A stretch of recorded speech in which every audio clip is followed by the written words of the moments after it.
namamatay ang kidneys? Kapabayaan. Mm. Hindi, ganito.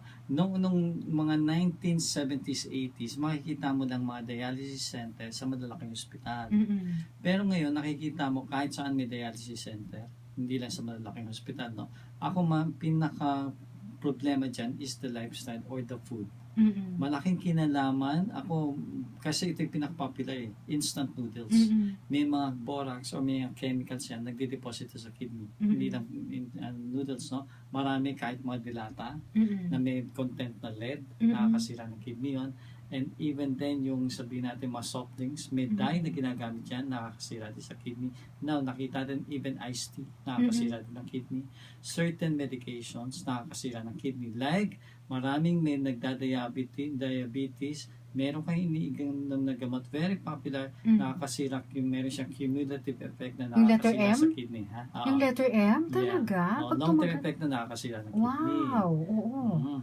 So, even steroid nakakasira din ng kidney. So, you have to be careful. Even certain antibiotics nakakasira ng kidney.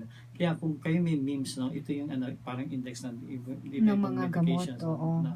Tingnan nyo, what will be the contraindications, what will be the cumulative effect, na long-term effect, yung sinasabi mong letter M, cumulative yun eh. Ilang taong ka nagte-take, masisira ang kidney mo.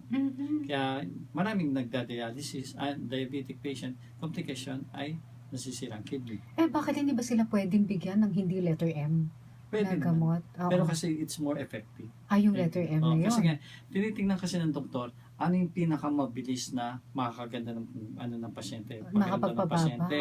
No? Pero yung long-term effect nga, kaya cumulative, saka na natin gamutin yun. Oo. Tipong ganun. Pag kunyari may sakit ka na sa kidney, may bago naman kami bibigay sa yung gamot.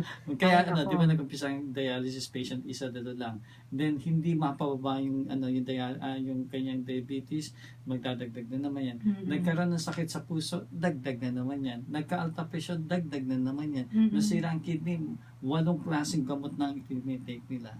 And then, mamamatay din yung pasyente.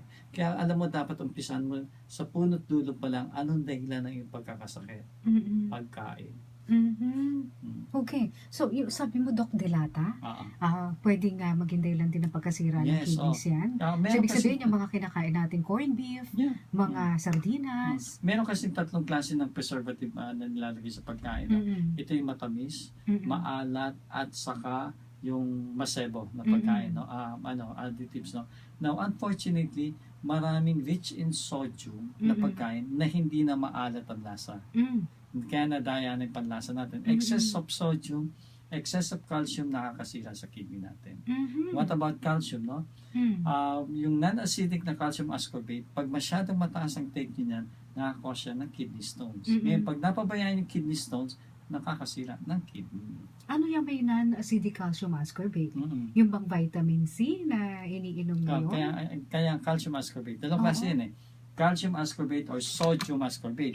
Yung sodium ascorbate naman, that can contribute sa pagtaas naman ng blood pressure.